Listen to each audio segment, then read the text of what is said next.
Hello നമസ്കാരം, എല്ലാവർക്കും ദീപ്സ് കിച്ചണിലോട്ട് സ്വാഗതം. അപ്പം നമ്മളിന്ന് സോൻ പപ്പടിയ തയ്യാറാക്കണേ. അപ്പം നമ്മൾ വളരെ ഈസി ആയിട്ട് നമുക്ക് വീട്ടിൽ തയ്യാറാക്കാൻ പറ്റിയ നല്ലൊരു സ്വീറ്റ് റെസിപ്പിയാണ്. നിങ്ങൾ കടകളിൽ നിന്നും വാങ്ങിക്കണ്ട. അപ്പം നമുക്കത് എങ്ങനെയാണ് തയ്യാറാക്കണമെന്ന് നോക്കാം. ഓക്കെ, അപ്പം നമുക്ക് ഉണ്ടാക്കാനായിട്ട് തുടങ്ങാമേ. ഫസ്റ്റ് നമ്മൾ ഒരു കടായിലോട്ട് 1/4 കപ്പ് നെയ്യ്. ഇപ്പം നമ്മൾ എടുക്കുമ്പോൾ എപ്പോഴും മെഷർമെന്റ് കപ്പിൽ തന്നെ എടുക്കണം. അതല്ലെങ്കിൽ നിങ്ങളുടെ കയ്യിൽ ചെറിയൊരു ഗ്ലാസ് ഉണ്ടെങ്കിൽ ആ ഗ്ലാസ്സിലാണെങ്കിലും ചെയ്തോളൂ. പക്ഷെ ഒരു മെഷർമെന്റ് എപ്പോഴും നമുക്കിത് ചെയ്യുമ്പോഴത്തേക്ക് ഉണ്ടായിരിക്കണേ. ഇതിലോട്ട് നമുക്ക് 1 കപ്പ് കടലമാവേ, 1/2 കപ്പ് മൈദാമാവ്, 1 കപ്പ് കടലമാവ്, 1/2 കപ്പ് മൈദാമാവ്. ഇത്രയാണ് ഇതിന്റെ ഒരു മെഷർമെന്റ്. 1/4 കപ്പ് നെയ്യ്, 1 കപ്പ് കടലമാവ്, 1/2 കപ്പ് നമ്മുടെ മൈദാമാവിന് പകരമായിട്ട് നിങ്ങൾക്ക് ഗോതമ്പ് മാവ് വേണമെങ്കിലും ഇതിലോട്ട് ചേർത്ത് കൊടുക്കാവുന്നതാണ്. നമുക്കിതിന് ഒരു മീഡിയം ഫ്ലെയിമിൽ വെച്ചിട്ട് ഒന്ന് ഇളക്കി കൊടുക്കാം. ആദ്യം നമുക്കിത് ഡ്രൈ ആയിട്ട് തോന്നുമെങ്കിലും കുറച്ച് കഴിയുമ്പോഴത്തേക്ക് ഇതൊന്ന് മെൽറ്റായിട്ട് വരാനായിട്ട് തുടങ്ങും. ഒരു 3 മിനിറ്റിൽ കൂടുതൽ നിങ്ങളിത് ഒരിക്കലും ഇളക്കി കൊടുക്കരുത്, കാരണം ഇതിന്റെ കളർ ഒന്ന് ചേഞ്ച് ആവും. ഓക്കെ, നമുക്ക് ഈ ഒരു യെല്ലോ കളറാണ് നമുക്കിതിന് ആവശ്യം. അപ്പൊ കുറച്ചും കൂടെ കളർ ചേഞ്ച് ആയി ഒരു ഡാർക്ക് കളർ ആയി പോയാൽ പിന്നെ നമുക്ക് കാണാൻ വലിയ ഭംഗി ഉണ്ടായിരിക്കില്ല. അതുകൊണ്ട് എപ്പോഴും നിങ്ങളൊരു 3 മിനിറ്റ് ടൈം എടുത്തിട്ട് വേണം ഇത് നന്നായിട്ടൊന്ന് മിക്സ് ചെയ്ത് കൊടുക്കാനായിട്ട്. ഓക്കെ, കുറച്ചും കൂടെ കഴിയുമ്പോഴത്തേക്ക് ഇതൊന്ന് മെൽറ്റായിട്ട് വരാനായിട്ട് തുടങ്ങുവേ. അപ്പോൾ ഇതാ കണ്ടല്ലോ, ഒന്ന് ലൂസായിട്ട് വരാനായിട്ട് തുടങ്ങിയിട്ടുണ്ടേ. നിങ്ങൾ വെള്ളം ഒന്നും ഒഴിച്ചു കൊടുക്കണ്ട, അത് ഓട്ടോമാറ്റിക് തന്നെ ഇതുപോലെ അങ്ങ് ആയിക്കോളെ. കുറച്ചും കൂടെ ഒന്നിത് ലൂസ് ആവാനായിട്ടുണ്ടേ, അതും കൂടെ അങ്ങ് ലൂസ് ആവട്ടെ. അപ്പം നിങ്ങളുടെ കയ്യിൽ ഇപ്പോൾ നെയ്യില്ല എങ്കിൽ, കുറച്ച് നെയ്യേ ഉള്ളൂ എങ്കിൽ ഇപ്പം കുറച്ച് നെയ്യും കുറച്ച് ഓയിലും കൂടെ, റിഫൈൻഡ് ഓയിലാണേ, റിഫൈൻഡ് ഓയിലും കൂടെ ചേർത്തിട്ട് ഇതിലോട്ട് ചേർത്ത് കൊടുത്താൽ മതിയേ. അപ്പോഴത്തേക്ക് പെർഫെക്റ്റ് ആയിട്ട് കിട്ടിക്കോളും നിങ്ങൾക്ക്. ഇതാ കണ്ടല്ലോ, ഈ ഒരു സ്റ്റേജിൽ ഒന്ന് വരും, കണ്ടല്ലോ, ഒന്ന് കുറുകി വരുവേ. ഈ ഒരു പതിവ്, അതായത് ഇതുപോലെ ഒന്ന് തിളച്ച് കിട്ടണം നമുക്ക്. ഇനി നമുക്ക് എന്ത് ചെയ്യാം, സ്റ്റവ് ഓഫ് ചെയ്ത് കൊടുക്കാവേ. ഞാൻ സ്റ്റവ് ഓഫ് ചെയ്തിട്ടുണ്ട്. ഇതിനെ നമുക്ക് വേറൊരു പാത്രത്തിലോട്ട് മാറ്റാം. ഇനി നമുക്ക് ഒരു കടായി വെച്ചിട്ട് അതിലോട്ട് 1 കപ്പ് പഞ്ചസാര, 1 കപ്പ് പഞ്ചസാരയ്ക്ക് 1/2 കപ്പ് വെള്ളം. ഇത് നമ്മൾ ഹൈ ഫ്ലെയിമിൽ വെച്ചിട്ട് തന്നെ ചെയ്യണം കേട്ടാ. ഹൈ ഫ്ലെയിമിൽ വെച്ചിട്ട് ഇതുപോലെ മിക്സ് ചെയ്ത് കൊടുത്താൽ മതി. അപ്പം നന്നായിട്ട് തിളച്ച് ഒരു പരുവമാവും. ആ പരുവമാകുമ്പോൾ നമ്മൾ ഇതിന്റെ പരുവം എങ്ങനെ ചെക്ക് ചെയ്യണമെന്ന് വെച്ചാൽ, ഒരു ബൗളിൽ കുറച്ച് വെള്ളം എടുത്തിട്ട് അതിലോട്ട് ഇത് തിളച്ച് വരുമ്പോൾ ഒഴിച്ച് നോക്കുമ്പോൾ നമുക്ക് കയ്യിൽ ഉരുട്ടിയെടുക്കാൻ പറ്റുന്ന പാകത്തിന് വരുന്നതാണ് നമ്മുടെ ഈ പഞ്ചസാരയുടെ കൺസിസ്റ്റൻസി എന്ന് പറയുന്നത്. അപ്പോൾ നമുക്കിതൊന്ന് ചെക്ക് ചെയ്ത് നോക്കാമേ. ഇതിപ്പോൾ ഒന്ന് തിളച്ച് ഇതായിട്ട് വന്നിട്ടുണ്ടേ. നമ്മുടെ കറക്റ്റ് കൺസിസ്റ്റൻസി ആണെന്ന് ഒരു ബൗളിൽ വെള്ളം എടുത്തിട്ടുണ്ട്. നമുക്ക് എന്ത് ചെയ്യാം, അതിലോട്ട് ഒഴിച്ച് നോക്കാം. ഇതിൽ തന്നെ അങ്ങ് കലങ്ങി പോകുന്നുണ്ട്. ഇതല്ല നമ്മുടെ കൺസിസ്റ്റൻസി. അപ്പം നമുക്ക് കുറച്ച് നേരം കൂടെ നല്ല ഹൈ ഫ്ലെയിമിൽ ഇതിനൊന്ന് ബോയിൽ ചെയ്യാവേ. അപ്പം നമുക്ക് ഒന്നും കൂടെ ചെക്ക് ചെയ്ത് നോക്കാവേ. ഇതാ കണ്ടല്ലോ, ഇതിപ്പോൾ ഒന്ന് സെറ്റ് ആയിട്ടുണ്ട്. ഇതുപോലെ ഉരുട്ടിയെടുക്കാനായിട്ട് നമുക്ക് പറ്റണം. ഇതാണ് ഇതിൻ്റെ പരുവം. ഓക്കെ, ഇനി നമുക്കിതിലോട്ട് ഒരു നാരങ്ങേണ്ട നീരും കൂടെ ചേർത്ത് കൊടുക്കാം. നമ്മൾ നമ്മുടെ ഇത് ക്രിസ്റ്റൽ കണക്ക്, അല്ലെങ്കിൽ നല്ല ഹാർഡായിട്ട് ഇത് വരില്ല.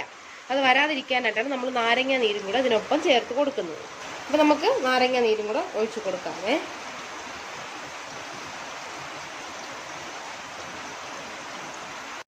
ഇതിപ്പോൾ ഒന്ന് കളറൊക്കെ ഒന്ന് ചേഞ്ച് ആയിട്ട് നമ്മുടെ തേനിൻ്റെ കളറായിട്ടൊന്ന് വരുന്നുണ്ട്. നമ്മൾ കുറച്ച് നേരം ഇതുപോലെ ഒന്ന് ബോയിൽ ചെയ്യുമ്പോഴത്തേക്കാണ് ഇത് ഓട്ടോമാറ്റിക് ഇതിൻ്റെ കളർ ചേഞ്ച് ആവുന്നതാണ്. അതാ കണ്ടല്ലോ, ഇപ്പോൾ ഒരു കളറൊക്കെ ഒന്ന് ചേഞ്ച് ആയിട്ട് വന്നിട്ടുണ്ടേ. ഇനി നമുക്കിതിനെ എന്ത് ചെയ്യാം, ഒന്നുകിൽ നിങ്ങളൊരു ബട്ടർ പേപ്പറിലോട്ട് മാറ്റുക, അതല്ല എങ്കിൽ ഒരു പ്ലേറ്റിൽ കുറച്ച് നെയ്യ് തടവിയതിന് ശേഷം അതിലോട്ട് ഒഴിച്ചു കൊടുത്താലും മതിയേ. അപ്പോൾ അതാ ഞാനൊരു പ്ലേറ്റിൽ നെയ്യ് ഒന്ന് തടവിയതിന് ശേഷം വെച്ചിട്ടുണ്ടേ. അപ്പം നമുക്ക് എന്ത് ചെയ്യാം, അതിലോട്ട് ഈ പഞ്ചസാരേൻ്റെ ഈ ഒരു സിറപ്പ് നമുക്ക് ഒഴിച്ചു കൊടുക്കാം.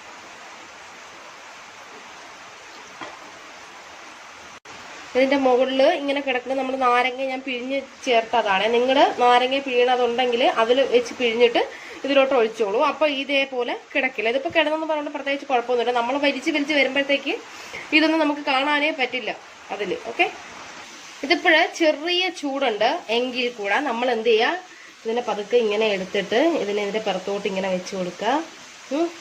ഇതിങ്ങനെ ഒന്ന് വലിച്ച് അതായത് ഇതിനെല്ലാം കൂടെ നന്നായിട്ട് നമ്മളൊന്ന് മിക്സ് ചെയ്ത് എടുക്കുക. ആറണേന് മുമ്പ് തന്നെ ചെയ്യുക, ഇല്ലെങ്കിൽ നമുക്ക് വലിച്ച് പിടിക്കാനായിട്ട് പറ്റില്ല. നിങ്ങൾ കുറച്ച് നേരം ഇത് വെച്ചിരുന്ന ഓക്കെ. അതുകൊണ്ട് ആ ചൂടോട് കൂടി തന്നെ പതുക്കെ ഇതുപോലെ ഒന്ന് ജോയിൻ ചെയ്ത് കൊടുക്കുക. ഓക്കെ. ഞാൻ കയ്യിൽ ഇതാ നിറച്ച് നെയ്യ് തടവിയിട്ടുണ്ടേ, എന്നിട്ട് വേണം പിടിക്കാനായിട്ട്, ഇല്ലെങ്കിൽ നല്ല ചൂടുണ്ട്. പിന്നെ നമുക്ക് ഈ ചൂട് തന്നെ നമ്മളിത് ചെയ്യാൻ വേണം, ഇല്ലെങ്കിൽ ഇപ്പോൾ കണ്ടല്ലോ ഇവിടെ ചെറുതായിട്ട് ഒട്ടി പിടിക്കാനായിട്ട് തുടങ്ങിയിട്ടുണ്ടേ. നമുക്ക് എന്ത് ചെയ്യാം, ഇതുപോലെ വലിച്ച് കൊടുക്കണം. ഒരു പ്രാവശ്യം ഇതുപോലെ വലിച്ചിട്ട് പിന്നെ പെട്ടെന്ന് ഇട്ട് കൊടുത്താൽ മതി, കാരണം അത് അത്രയും ചൂടുണ്ടേ. ഓക്കെ.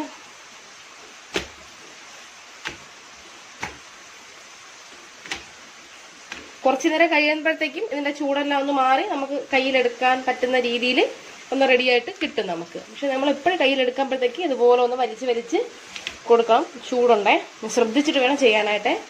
കുറേ നേരം നമ്മൾ വലിക്കുമ്പോഴത്തേക്ക് ഇതിന്റെ കളറൊക്കെ ഒന്ന് ചേഞ്ച് ആയിട്ട് കിട്ടുക. നിങ്ങൾ വലിക്കും തോറും നമുക്ക് നന്നായിട്ട് നിങ്ങൾ വലിക്കും തോറും ആ ലെയർ നമുക്ക് കിട്ടുള്ളൂ. നമ്മൾ സോൻ പപ്പടിയൊക്കെ നമ്മൾ എടുക്കുമ്പോഴത്തേക്ക് നല്ലൊരു ലെയർ കിട്ടില്ലേ, അത് നമ്മൾ നന്നായിട്ട് എത്രത്തോളം നമ്മൾ ശക്തിയെടുത്ത് ഇതിനെ വലിച്ചു നീട്ടാനായിട്ട് പറ്റുമോ അത്രത്തോളം നന്നായിട്ട് നമ്മൾ വലിച്ചു നീട്ടുക. അപ്പോഴേ നമുക്ക് ആ ലെയർ ഫോം ചെയ്ത് വരുള്ളൂ.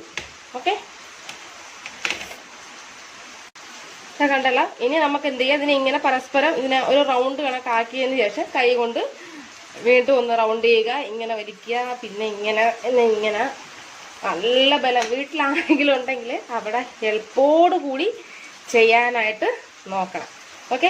ഇനി നമുക്ക് എന്ത് ചെയ്യാം, അപ്പോൾ നേരത്തെ തയ്യാറാക്കി വെച്ച നമ്മുടെ കടലമാവ് കൂട്ടില്ലേ, അതിൽ ഇതുപോലെ ഒന്ന് ഡിപ്പ് ചെയ്തിട്ട് വീണ്ടും ഇതുപോലെ ഒന്ന് നന്നായിട്ട് വലിച്ചു കൊടുക്കണം.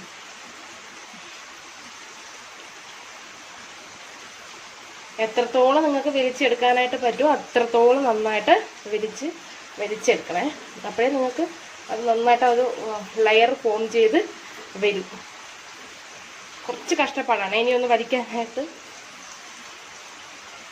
നമ്മൾ വീണ്ടും ഇതിൻ്റെ പുറത്ത് ഇതുപോലെ ഒന്ന് തേച്ച് കൊടുക്കുക.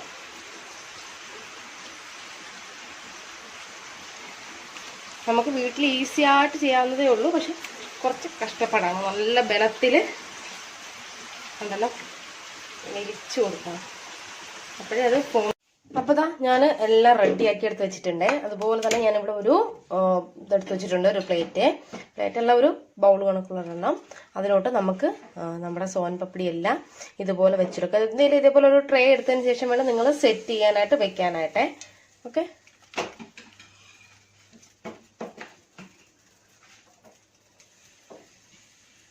ജസ്റ്റ് ഒന്ന് ടാപ്പ് ചെയ്ത് കൊടുക്കണേ. അപ്പോൾ ഞാൻ എല്ലാം ഒന്ന് സെറ്റ് ചെയ്ത് വെച്ചിട്ടുണ്ട്. കണ്ടല്ലോ, നന്നായിട്ട് നിങ്ങൾ വലിച്ചു പിടിക്കണം. നിങ്ങൾ എത്രത്തോളം വലിച്ചു പിടിക്കുന്നോ അത്രത്തോളം നിങ്ങൾക്ക് ലെയർ ഫോം ചെയ്ത് കിട്ടും. അത് മാത്രമല്ല, ഈ പഞ്ചസാര എന്നുള്ളത് നിങ്ങളുടെ ടേസ്റ്റിന് according to your taste, okay, അതനുസരിച്ച് വേണം നിങ്ങൾ ചെയ്യാനായിട്ട്. അപ്പോൾ നമുക്കിത് ഒന്ന് വെച്ചേക്കാം, ഒന്ന് നന്നായിട്ടൊന്ന് സെറ്റ് ആവട്ടെ. സെറ്റ് ആയതിനു ശേഷം നമുക്കിത് കട്ട് ചെയ്ത് എടുക്കാവേ. അപ്പോൾ നമ്മുടെ സോൻ പപ്പടി ഇത് കണ്ടല്ലോ സെറ്റായി അടിപൊളിയായിട്ടുണ്ട്. അപ്പം നമുക്ക് എന്ത് ചെയ്യാം, ഇതിലോട്ട് ഇതിനെ മാറ്റാം.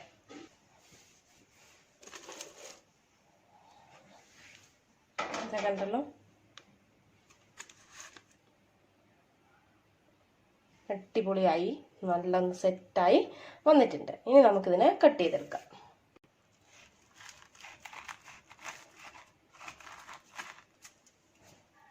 അപ്പോൾ ഞാൻ കട്ട് ചെയ്തെടുത്ത് വെച്ചിട്ടുണ്ട്. ഇതിന് നമുക്കിനി ഒരു പ്ലേറ്റിലോട്ട് മാറ്റി കൊടുക്കാവേ.